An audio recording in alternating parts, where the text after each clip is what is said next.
I'm unstoppable. Forget your defense, nothing but an obstacle. Run it back, switch it up, call it audible.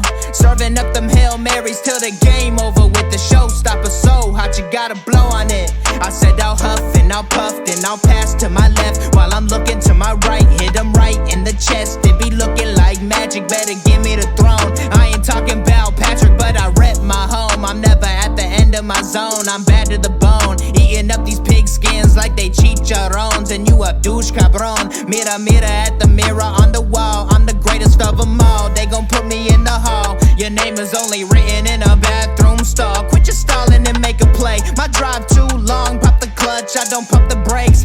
I know what it takes to gain the muscle, get rugged. These butterfingers be fumbling, squash the scrimmage and rub it in Robitussin. How I give them concussion, they seeing double, they rushing and pass the shovel, the dirt and rubble, I bury them under it. Stay in your huddle and get 10 yards back, never turn your back. I'ma pull your flag, I go full contact, out punch, out kick like a shotgun blast on 1 out snap. It's a fact that I'm unstoppable. Forget your defense, nothing but an obstacle.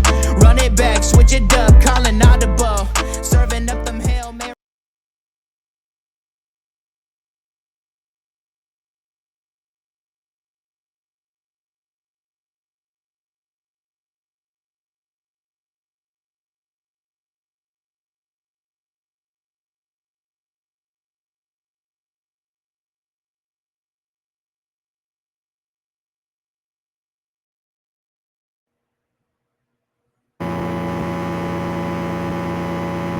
Can you guys hear me?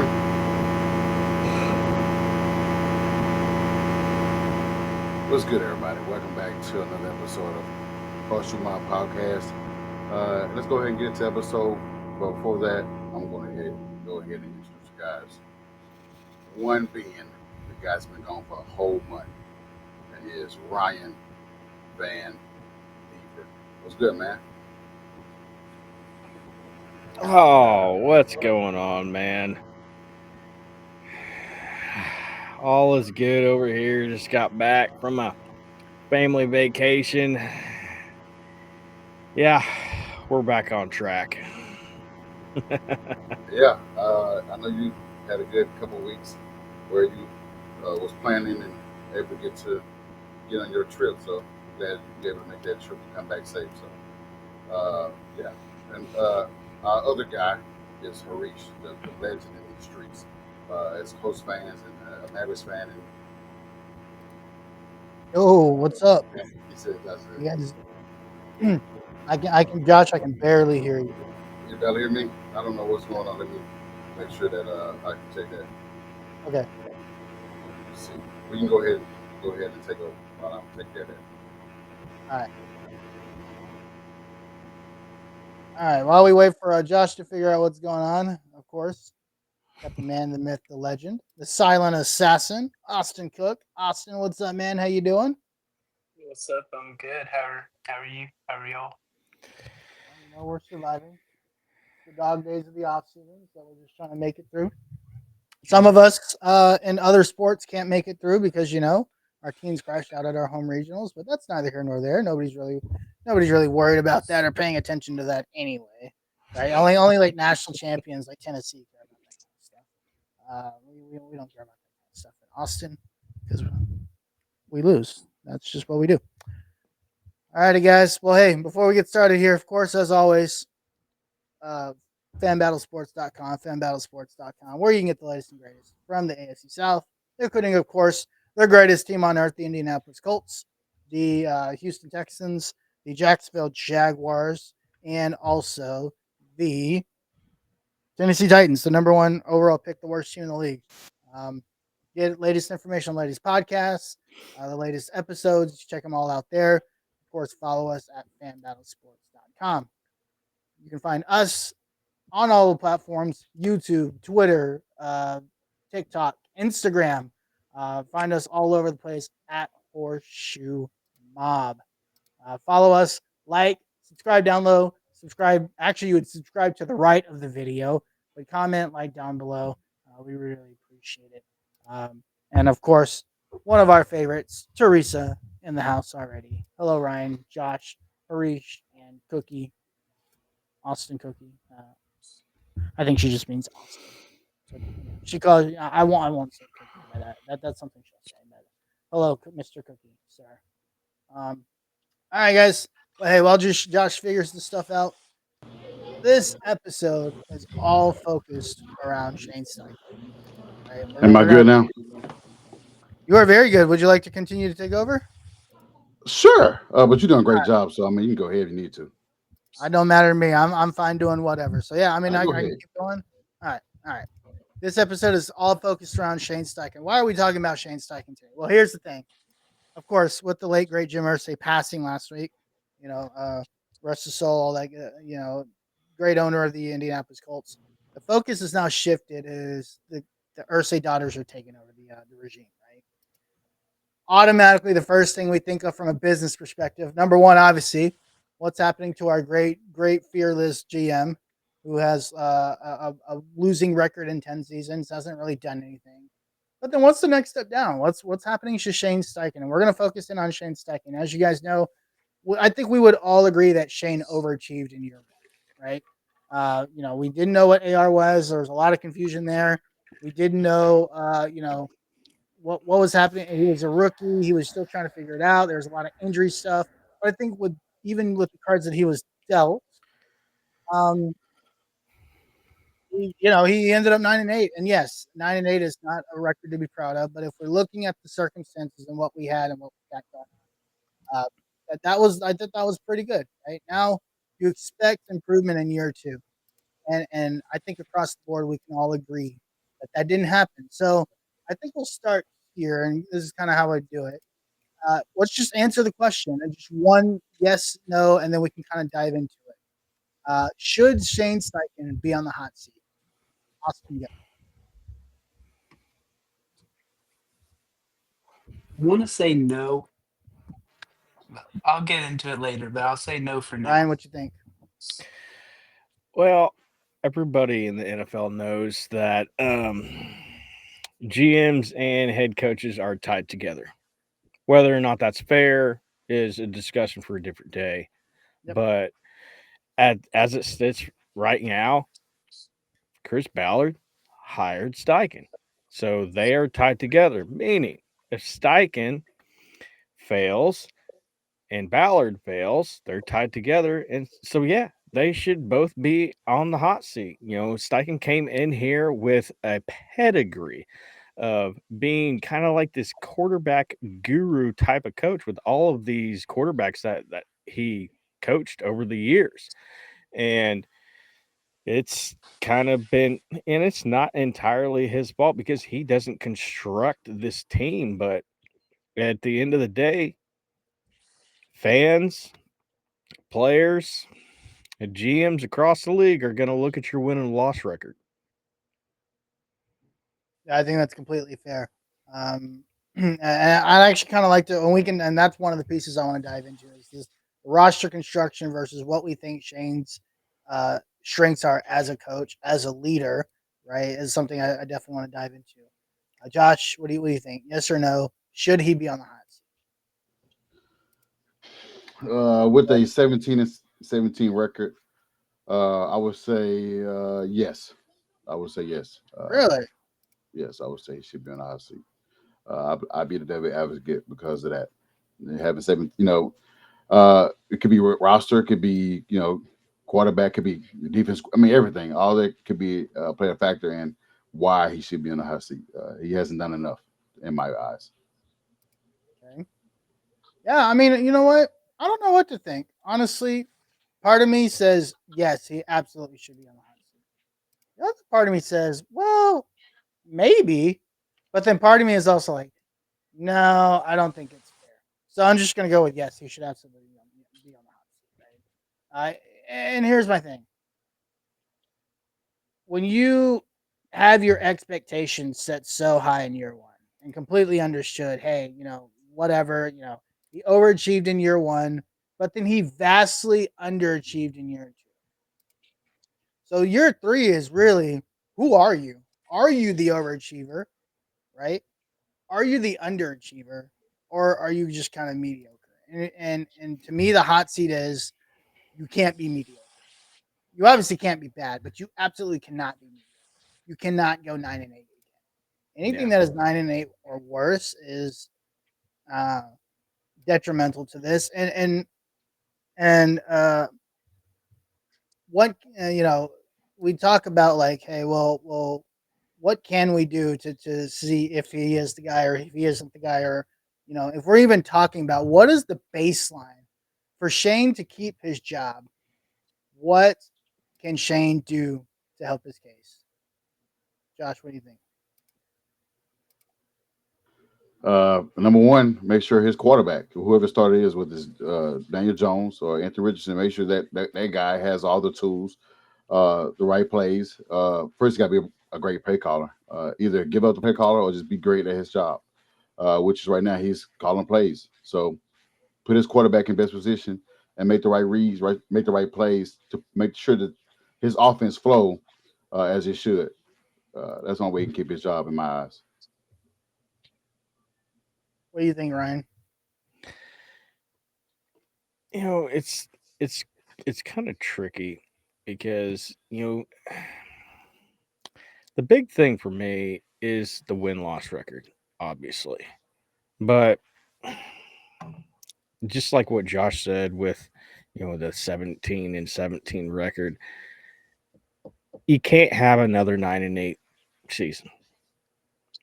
Now that just can't happen. If that happens, then he's definitely, I won't say definitely, but you know, the curve is going to say that he needs to be replaced.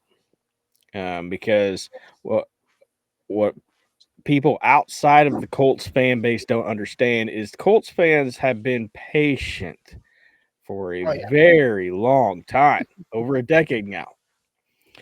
And so we really just we need to see some kind of substance out of this team now, because we haven't won anything in quite some time. And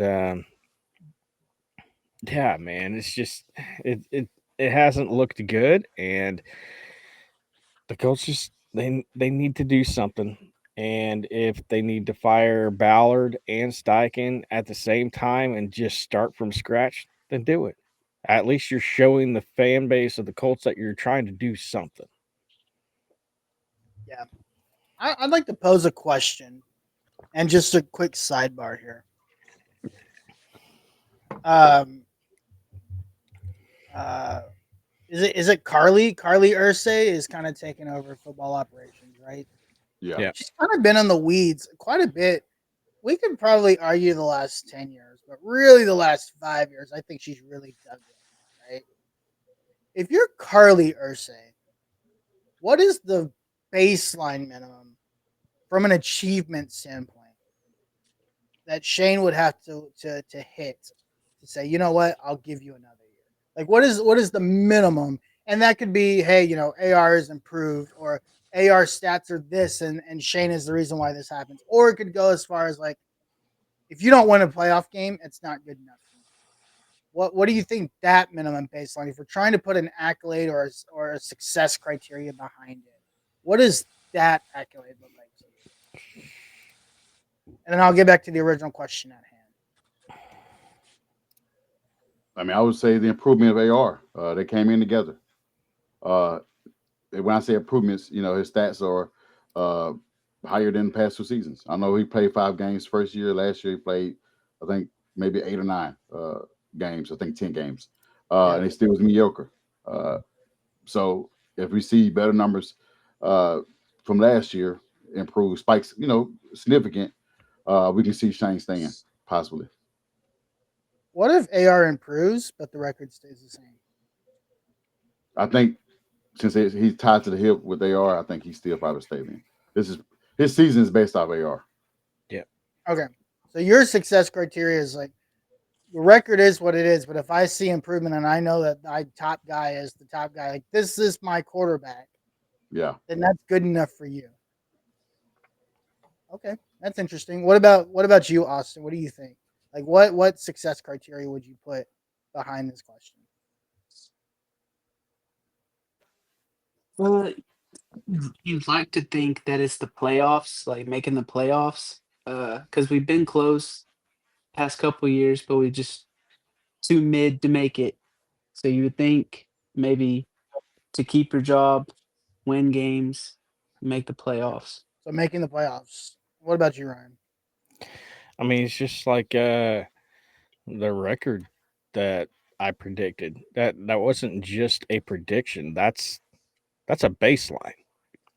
Need to have that as a minimum Yeah, in I order was to getting get excited. that and get in and you'll get into the playoffs. I mean, the AFC is a little bit wonky at times, so maybe you won't get into the playoffs with what I said 11 wins or something like that. So Yeah, you're definitely gonna have to hit that minimum baseline right there. Like you got to get 11 wins.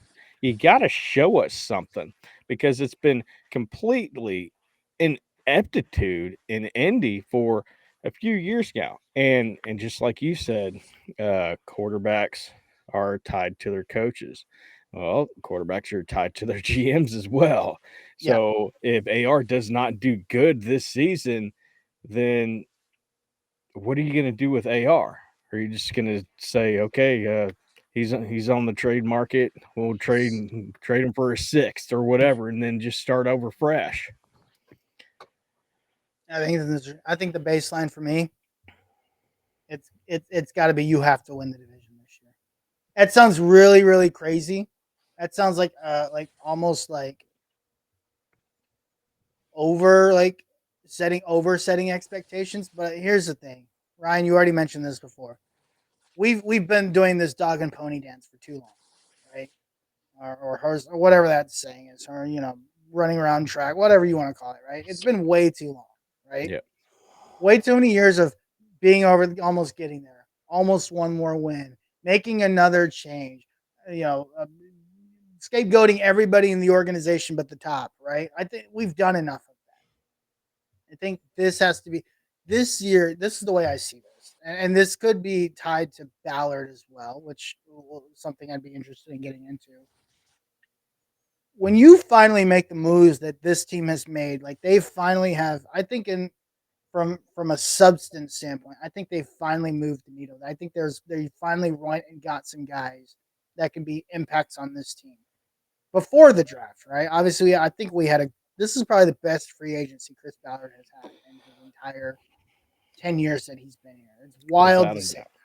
right? Without a doubt. Yeah. And I don't think it's anywhere close. And I think we would all agree with that. You pair that with bring in Tyler Warren, a guy who's supposed to be um, bring in Tyler Warren, a guy that's supposed to be AR's safety blanket. That's how I view him. He is the number one tight end on this team. He is AR's safety blanket. He is the guy that will be the safety blanket for Anthony Richardson, right? If you look at how much he dumps the ball down to the tight end and how much it failed him last year, I think it will help him succeed this year. Keeping drives alive, all that fun stuff. I don't think I still don't. I'm still not convinced that Houston is like this juggernaut in this division. Um, you could argue they've taken some steps back, right? Yeah, I was gonna mention that. You could argue that they've taken some steps back.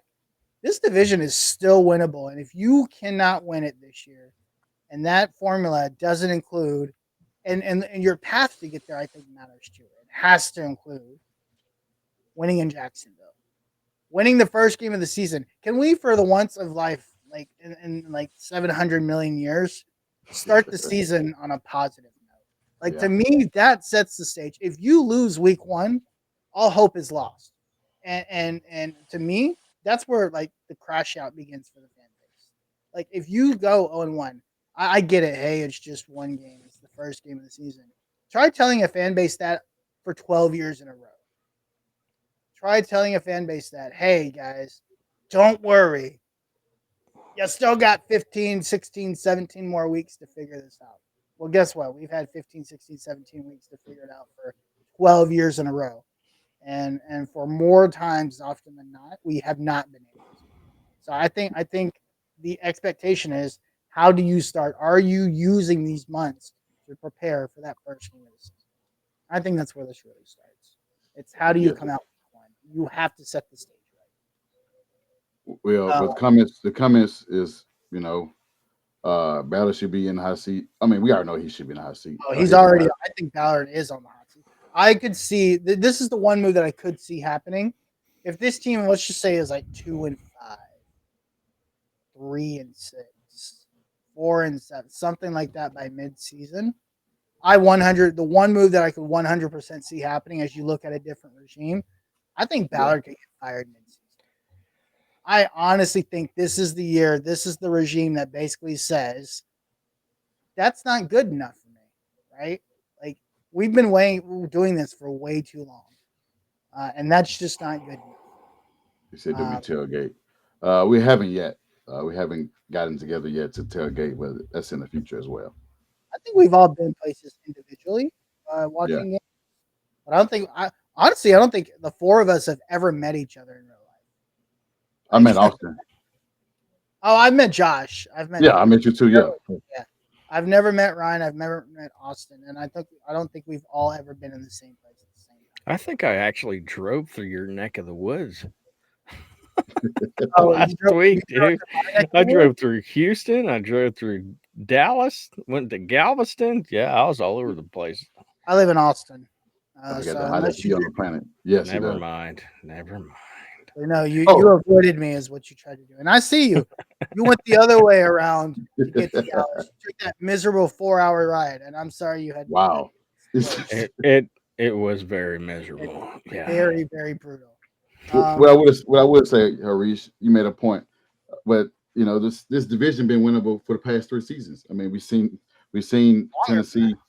Tennessee, they had a 2 or 3 game lead before they end up choking the division to Jacksonville. We've seen the Texans win the past 2 seasons, 1 game away. They won the last game to get in past 2 seasons. So it's not far fetched to say that it's winnable for any team, especially us. I mean, we got a well-round roster this time. Finally, we got one of those rosters where we can compete. We don't. I don't talk about injuries often, but we see that CJ Mm. Stroud is not practicing. I think he got a AC joint injury that they're trying to be cautious on. Okay. Um, Anything can happen. Anything. I'm not saying that I want to be happy that he's out. I want everybody to be starting and playing because I know how it is without having a starting quarterback playing. We've seen that with Peyton Manning. We've seen that with AR. We've seen it with Andrew Luck. So I don't want to wish anybody to not have their quarterback, but it just shows that teams can take step backs. And him not being able to throw to his new targets, it definitely can help us as far as chemistry wise, him being on the field with his receivers and other targets. So, yeah, what you said, it makes sense. I have a Uh, question. Oh, sorry to cut you off there. you go ahead. I have a question for you guys. Yeah. So I am in the very small boat of media personnel that don't believe that Arch Manning is going to be coming out this season. So, what happens if AR progresses, just not as much progression as all the fans want? Hmm. Do you keep him for another year and wait for Arch Manning, or do you just completely sink the ship and get rid of Ballard, get rid of Steichen, get rid of AR, and just kind of tank for Manning again? Arch Manning, first off, thank you for having a brain. I'm glad you do. I would say I know this. Arch Manning is playing 2 years at Yeah, Texas. 100%. Arch Manning knows that. Manning family knows that. Steve Sarkisian knows that. Texas Fan Battle Podcast knows that. We all know it, right? Yeah. Uh, Arch Manning is playing this year and next year.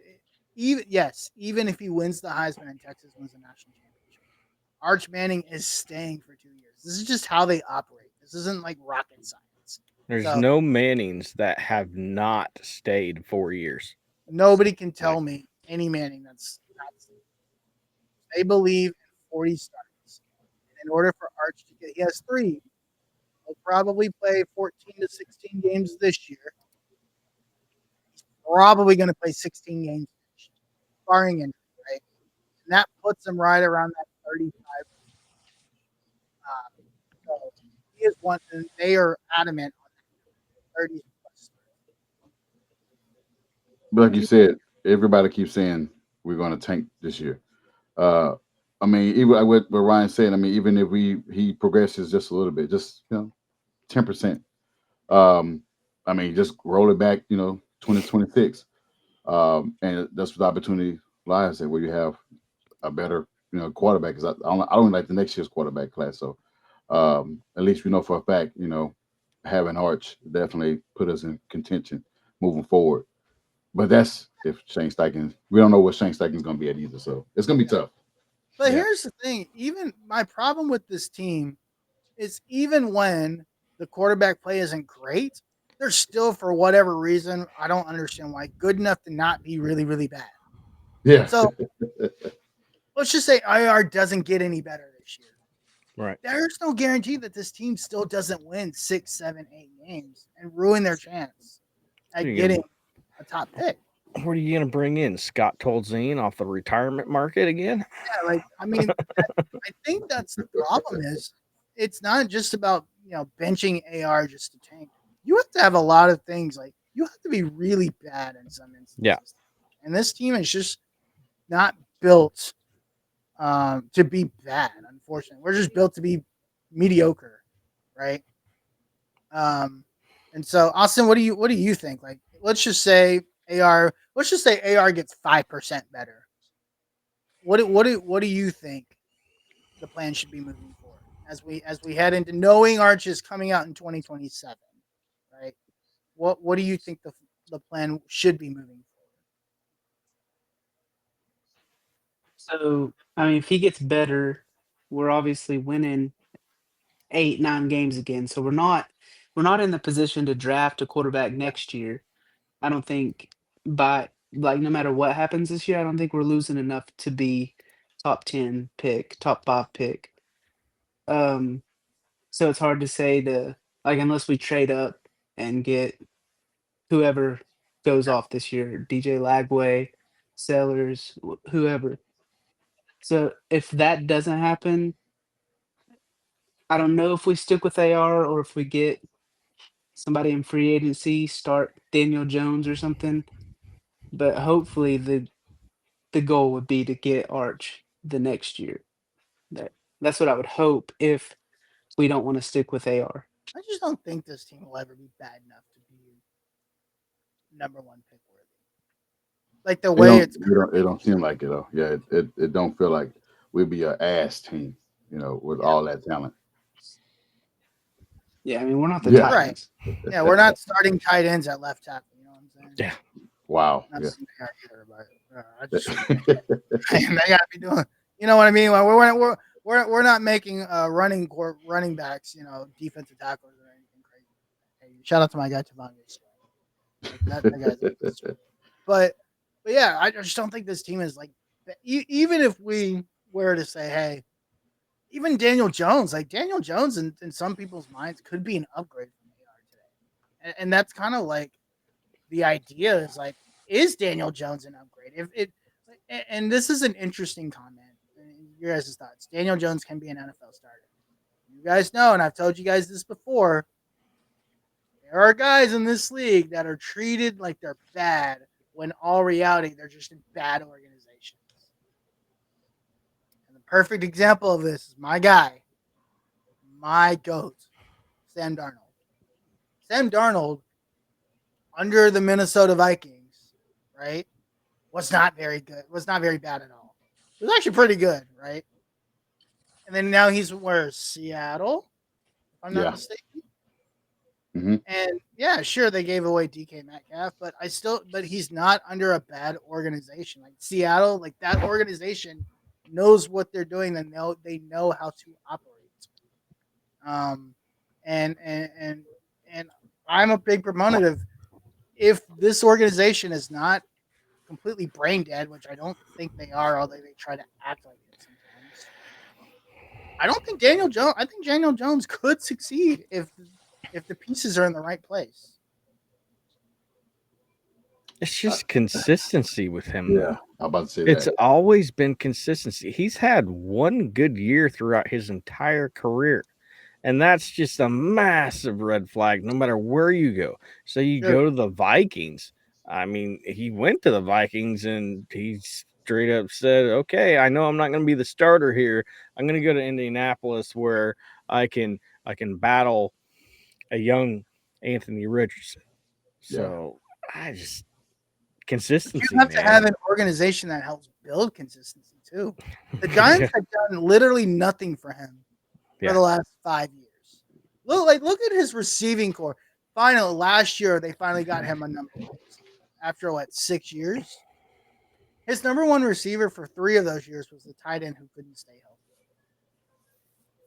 And then and then that tight end they ended up, sending off to Jacksonville, Well, who again couldn't stay healthy down there either. I will. I got to respond to that with the consistency part and building part. Well, isn't that the same case as the Indy building? I mean, the Andrew Jones come to a team where who's your number one receiver? You said Michael Pittman's not a number one receiver. Okay, your next guy will be, Josh Downs. Then you got Alec Pierce, you got Eddie Mitchell. Can Daniel Jones raise the level of all those guys that I just mentioned? Or can those guys raise the level of him? Could they work? Could they work? And the thing is, here's the thing: if you take a yes, I don't believe Michael Pittman Jr. is a number one receiver. Completely Hmm. understood, right? Yeah. I still believe that, and you guys try to force me, and you guys try to indoctrinate me to feel differently, and It I worked. won't It worked the stand for previous that. year. Last year, it I just he won't got stand injured. for that behavior anymore because I will stand by my I'm standing on my own 2 feet, and I'm correct. He's not a number one receiver, but is he better than every receiver before? Obviously, Malik Neighbors. Would he have been a number one receiver in New York? 100%. Like before Malik Neighbors, are you telling me that Michael Pittman Jr. wouldn't have been the number one receiver in New York? Oh yeah. So if things work out great, then these receivers, as much as you feel like, as much as you say, hey, can he raise the level of those receivers? Can those receivers raise the level of him? And I think that's that like that question is equally needs to be asked is can he find somebody like a Josh Downs or an AD Mitchell or some of these younger guys, can he connect with those guys and they build a relationship and they build chemistry? Yeah, it could absolutely happen. Him and Josh Downs could be exactly what they were looking for each other. Daniel Jones is a short, throw the ball short merchant, which is fine. Good for him that he's got two receivers that are excellent route runners. He's got Josh Downs, he's got AD Mitchell, and that's probably what he needs. I don't know. Well, we'll see. And then this is a great call out. His offensive lines were terrible every year, even with Malik Neighbors. He wanted to throw the ball down. It was like having Frank Reich as his head coach. Brian Dable wanted to throw the ball 800 yards a game, but he had no offensive line. And then he had literally the dumbest GM of all time, basically Nico Harrison, the Giants, by trading out Saquon Barkley for potato chips. And then look what You're never gonna like, let yeah, that go, man. You're never gonna let this no, go. I'm never gonna let that go. You're never gonna let this go. I'm Even never gonna you're never gonna let this listen, go. Josh. You are never going to tell me to let go. I don't care if I'm getting another generational talent. I know. We let go of a generational talent in his prime. Yeah, You cannot tell me one time in the history of life where you saw that happen. I No, haven't. I will never let it go. And there's nothing that you can tell me to do so. Um, Well, but I was just gonna say before you let somebody else speak. It just, I mean, Daniel Jones. I mean, yeah, big market New York. You can't argue that he didn't have offensive line, didn't have all the weapons. He did have a running back and one tight end and okay receivers. They didn't give him much receivers other than the guy from the Lions, that Galloway guy they overpaid, who got cut, and then is it Sterling Shepard? Sterling, yeah, another receiver. So I can agree with that. Um, but I also go back with to say is, can Shane get the best out of any quarterback? He's supposed to be the quarterback whisperer. Same thing like Frank Reich was. He had how many quarterbacks? He had Gardner Minshew. He still got AR, Joe Flacco. Now he on. If Daniel Jones starts, he head down to another quarterback, and still 9-8. Or 8-9. It's difficult to see what another quarterback like. This guy here been in the league with 6 years. He's been in the league 6 years, and we're saying he can be a starter. Sam Darnold, yeah, he bounced around from the Jets, bounced around different teams, and got his footing with the Vikings. But you also have Jetta on that end. You got one of the greatest receivers right now in the league. But now he's goes to Seattle where you got Cup, who's probably on the other end of his prime. So I don't know. But yeah, I don't. You guys can elaborate on that as well. Yeah, completely fair point. Yeah, Tyler says, and yeah, why would you ever trade anybody in the division is second? That doesn't make any sense. So yeah, I think that's definitely important to hear. So I don't know. Any final thoughts on what happens from a quarterback perspective? With They didn't trade him though. They just let him walk. They didn't trade him. He was a free agent. He went back home. Yeah. Who's that? Daniel? Huh? Wait, they didn't let who Saquon. walk? They Oh, let Saquon walk. He was a free agent. They let him walk, and he went to Philly. well, that's the problem. They just let him walk. Yeah, Like, and it. they, would you agree that Saquon Barkley is a generational talent? I can't hear you. Would you agree that Saquon Barkley is a generational talent? Oh yeah, you see what he can do, and also run game and passing. In the passing, Right. yeah, he was deadly. He's on the cover because of the Jags. Then you're right. I mean, You're right. They didn't even get potato chips for him. That's even worse. yeah. So But here's the thing. So Chris says Sam Darnold needed an ideal situation to finally be as good a solution as he was all the time. Well, then that my point for years has been every quarterback is a situational quarterback. yeah, Every quarterback is a system quarterback. I've been arguing this for years. Look at. I don't want to talk about terrible teams and divisional teams. Look at Trevor Lawrence. That dude was titled generational talent, but people yeah, forget how much talent Dabo Sweeney had at Clemson those years. Like it was insane the amount of NFL talent he had all around him. You go to Jacksonville, they can't build a team to save their life. And now Trevor Lawrence is touted as like one of the I wouldn't even say worst, but like mid-tier quarterbacks in the entire league because they can't build a team around him. And does Travis Hunter move that needle? I don't know. Like Travis Hunter is a generational talent himself, but I don't know if that's. Oh, is this better? yeah. It's Okay, Yeah. better it's now. just me. Okay, sorry. I don't know if I don't know if he's a good quarterback or not because Jacksonville can't ever build a team around him, and I don't know as good as Travis Hunter is. I don't know if he's the guy to help push it over the needle. I'm not sure. So To me, and this is a hot take. To me, is that when you give a guy like Trevor Lawrence weapons, he had weapons since he's been there. But he had three different coaches. Okay, you want to blame Urban Meyer? Cool. Okay, you want to blame Doug P, who's a Super Bowl champion? Cool. Now you're going to guy this OC from Tampa Bay. What can he do? He sounds like he's a weird coach anyway, but what can he do? Can he bring? I didn't. Got a weird Yeah, weird GM GM too. hey, who was like 34 years old. So I mean, what? I don't know. I mean, you're giving this guy everything, and this guy still has not become what he was projected to be when he got drafted. Andrew Luck was projected that way, and he started out 11-5 the first three seasons. But then, Ryan Grigson happened. So, and then you had a bad head coach in Topagano. But I mean, he had one head coach his entire tenure as a coach. So, well, two. Trevor but Lawrence Andrew had Luck three is coaches. the definition of generational talent. Correct. because Yeah. he was able to perform and win despite the monstrosity of a roster that Ryan Grigson put around him. He was Right.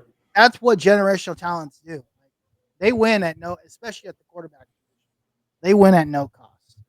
And yeah, Patrick Mahomes is the winner. But Patrick Mahomes is not a generational talent. He found a coach, he Hmm. found a system, he found a GM that put the right pieces around him around his skill set, and then using Yeah. it. Like, Patrick Mahomes was just an okay college quarterback. I can And agree with that. You definitely. yeah, it was just an okay college quarterback. He was not that guy coming out of college. Nobody ever said anything about Patrick Mahomes was going to be generation. We did not see that. Like you said, having Andy Reid helps his job a lot better than going to the NFL. What happened? Jay Jim looks like. Bruh, that's uncalled for. But Uncalled. that's yeah. So I mean, Trevor Lawrence. I mean, we can all agree that he had the talent around him. Got his running back from his college team. That's not working out. So now you got Tank, whoever's got name, Tank Bisley. I mean, he Oh just yeah, keep giving. Calvin Ridley gave him that. Now you're on to Travis and Brandon Thomas Jr. I mean Brian Thomas Jr. I'm sorry. You're giving him talent, and he keep drafting top 10 2 years into his 6 years, 5 years in the NFL. He helped led his team to drafting high. is this his fifth? Is this his fifth year? Fifth, fifth year, I think, fourth year, fifth year Does into the he league. did he sign an extension Yes, last year. for how long? I think it was like a 4 year, 100 million, something like that. He's averaging like things like a 40 a year or 30 something a year. Let me take a look. I don't know offhand. If I was Trevor Lawrence, I would have never signed an extension. I mean, he got nothing else to do. I mean, where is he going to go unless he go to a team like the Rams?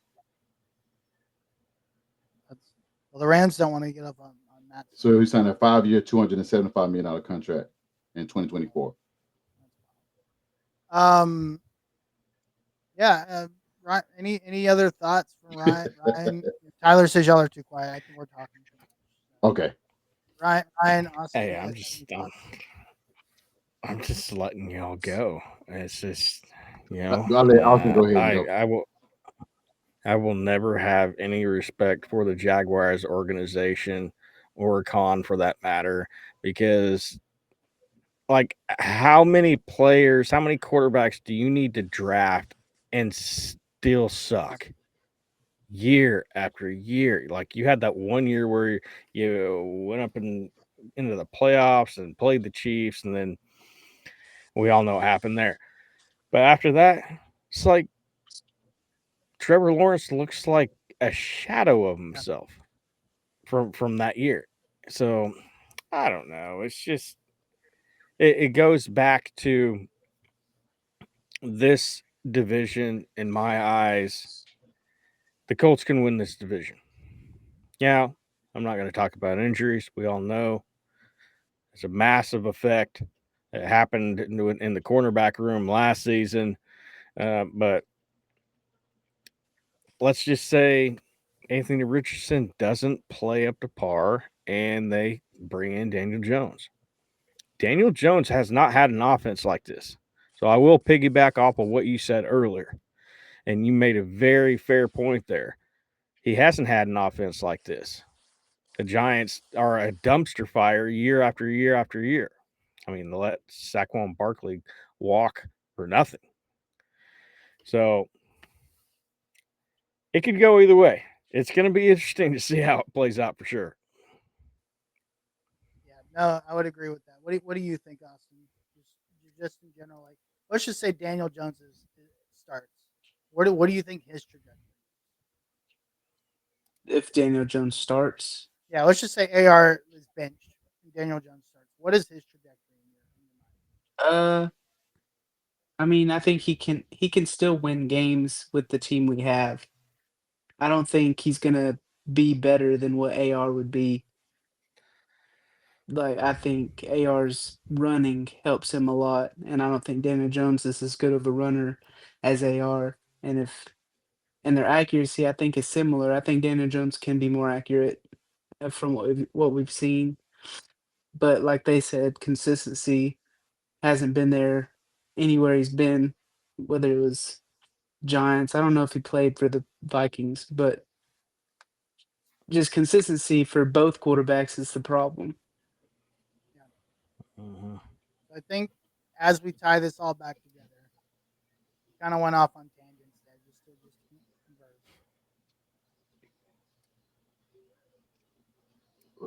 Oh, What do y'all think of Rick Carlisle turning down almost $100 million?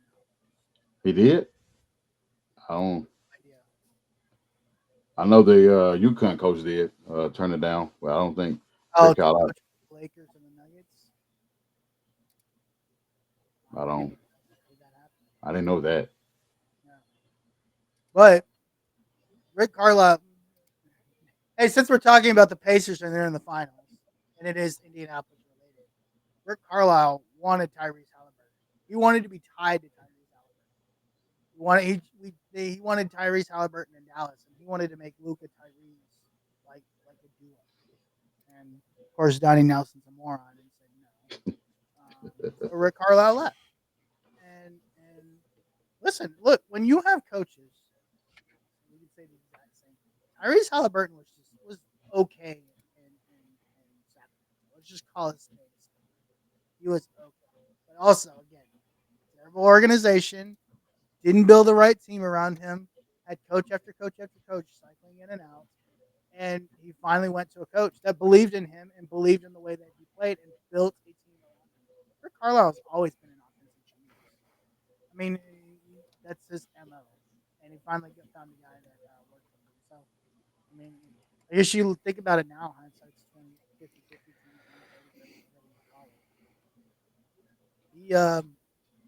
He turned down $100 million, but he's in the NBA Finals. So, Yeah, I mean, I don't know when he was offered a job or when that was. Well, I mean, we did get a championship out of who we got, which was Frank Vogel. So I'm not, Rick Carlisle not a bad coach. He just went back to the team that he started out with, Indiana, and he went back and it helped him. I mean, of course, he made trades to get, Pascal Siakam, who was the East Conference Finals MVP. So I mean, it definitely panned out to get other guys in to win because you can win with Victor Oladipo. You couldn't win with Dante Sabonis. So I mean, you're winning with the guys you have now, which is a great offense, great team, great young team to build from. Question is sustaining that winning culture for the foreseeable future because we see what OKC can do for the next 10 years. They got a team that can build for the next 10 years. So we don't know if the Pacers can do the same thing because they didn't get those amount of picks that OKC been getting, and they got top picks, protected picks moving forward. So I mean, they can keep going if they don't win this year, which I got the Pacers winning, by the way. So um, shout out to them hey, being Oh I'll playing. my go ahead and gosh. ruin what we were going to ask later. Jeez. My bad. Yeah. Um, yeah, Austin, any thoughts there? I I don't know. Austin says Rick Carlisle's a moron for not tanking Go Heat. Ryan, Oh yeah, he is a Heat fan. he's a what? He's a Heat fan. Oh, Austin Jesus. is. So they traded away a generation talent as well. They traded away Jimmy Butler. Did they know Jimmy Butler's not generational? Listen, to me, there's only two generational talents in the NBA. Actually, maybe three. And you guys, and one is like 95 years old. Right? He's Who? there's only three generational talents in the league Who? NBA? right now. Who? Somebody in the NBA? Yeah, in the NBA. Okay, who? I mean, LeBron James, obviously at the tail end of his career, was a generational talent. Okay. Luca is a generational talent. And Steph Curry, are generational talent. oh, okay. Yeah, I was like, I was listening to that. What about SGA? I know you don't like him. I know. Yeah, you've been talking a lot. SGA is a generational merchant. He's only 25 years old too, so Yeah, he's in his you can't prime. really. He's a Gener SGA is James Harden 2.0 with the better. Oh, I don't know about that, man. He is a I don't free know. throw James Harden don't merchant. play defense. Neither Yeah, does SGA, and he is a free throw merchant. yeah. It's gonna be interesting to see how they officiate this finals. Um, I don't know if it does They like might if not it have to do much officiating because Indiana doesn't play a lot of. you did They what? might not. They might not have to do a lot of officiating because Indiana doesn't play a lot. Oh yeah, So we might get a bunch of like high scoring games in this. oh yeah. But um, uh, any other thoughts on the Colts before we talk NBA Finals and get everybody's predictions? Well, I did want to mention because I was listening to Sick Podcast Amble show earlier, and we didn't own up to our bet. We didn't honor our bet from last What year was for our the bet? that whoever won the fantasy football, the loser has to say something good about the division. So we got to collab with Chris and We yeah. How do we prove that we've done that though? Can I just say the Jaguars colors are pretty? They I, have mean, I really guess cool we I guess colors. yeah I guess we can't say it now. That way it'll be our honoring our bet. So before I'll let Austin go before his phone go dead. Go ahead, Austin. Say something. Oh, Oh, too well, late. Dang. He said, I "Nah, was bro, I'm kidding. out of Dang. here. Something nice. I'm out of here." Oh, well, I will say something nice. Okay. Uh, Houston has the best city out of all of the teams that we play. He said, "Say something nice, not lie about something." I can't. I've never been to Jacksonville, so I can't. So I've never you been to don't. Tennessee. It's the other three cities. I was like, wait, Yeah, Nashville's not better than Houston? I ain't never been to Houston. I mean, never been to Nashville or Jacksonville, so I can't say. Of course, I can say something great about the Indiana, but I'm just saying something nice about somebody. So now is it? Do we have to say something nice about someone or something about? Well, we got to say something nice about the team. Okay. Oh, about the team. Cool, awesome. Ryan, what you got? Stroud has nice hair. Hey, that's what's up. All right, That's what's Teresa, up. you have a great one. Um, yeah. I really like the fact that Tennessee drafted a Texas Longhorn. Hey, that's nice. There Okay, you go. well, I will say this then. Tennessee, New Jersey concept is pretty nice. Are we done saying nice things? Yeah, we done. All right. Yeah, that jersey sucks. Anyway, When are the Colts gonna spruce up their jerseys? Come on. Hey, we got new ownership now. So it we'll could be. see. Yeah, I guess we'll see. Does she have a clothing line? I'm You have a just good week curious. too, Teresa. Yeah, you have a good week too. I don't know. I think isn't one of the girls like fashionably like